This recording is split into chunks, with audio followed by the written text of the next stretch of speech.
If I can have everybody's attention, please, for just a moment. I know we're all having a really great time, but I would just like to interrupt that for one moment to acknowledge and talk to and about my best friend in the entire world for a little bit.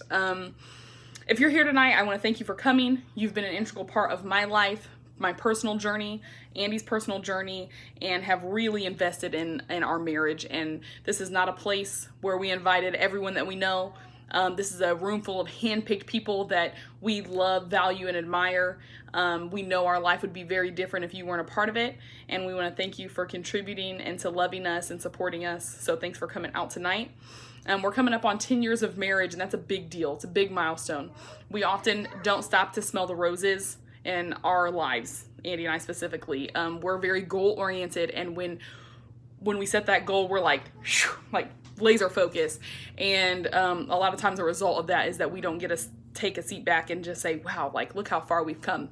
And today I want to do that for just a moment.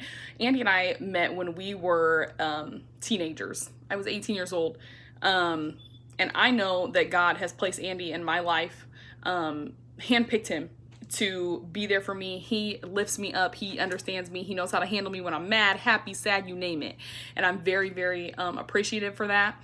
I never knew, babe, that chance meeting 13 years ago would turn into the absolute best love story, my favorite love story in the entire world. And I am a Disney fan, so that's saying a lot. I was 18 years old when I met you, and I didn't know where I was going, what I wanted to do, who I was even. And we have grown together, and I love that. As a lot of you know, most of you know, we met working at a grocery store. It was both of our first jobs. At time I walked up to Kroger to see him, and he walked me home. He had only been at work for an hour, and he took his hour lunch, the only break he was going to get for the whole day, and he walked me home. He didn't want me to walk home by myself, and to me, I think that spoke volumes about his character, about the way he handles himself, about his selflessness, and that was the first giant step that I took to falling into the deepest love that I've ever felt in my entire life. I love him beyond words, and that was, I don't even know if you remember that, but that was, for me, the biggest gesture and kindest thing he could have done. So after that, you know, first of all, you have been that gentleman, that same gentleman from that day all the way until today. You carry yourself in the best way. You treat me with respect, and you have continued that trend throughout our lives together, and I appreciate you for that. I know there had to be times you wanted to kill me, but you still held your tongue, and I appreciate you for that. Fast forward to you enlisting in the Air Force because you saw a bigger thing for us. You wanted the absolute best life possible for us, and you didn't feel that we were able to attain that here in Indiana. So you enlisted, despite fears that you never showed, but I know had to be there. I appreciate you for that. Once you completed boot camp, I went to your graduation, and man, the man that I saw standing there, he was a completely different man, you guys, than the man that I tearfully waved goodbye to at the MEP station 6 weeks earlier. And we picked up our entire lives. We moved across the country, away from everyone and everything that we had ever known. And we had our eyes fixated, our faith fixated on each other and on God.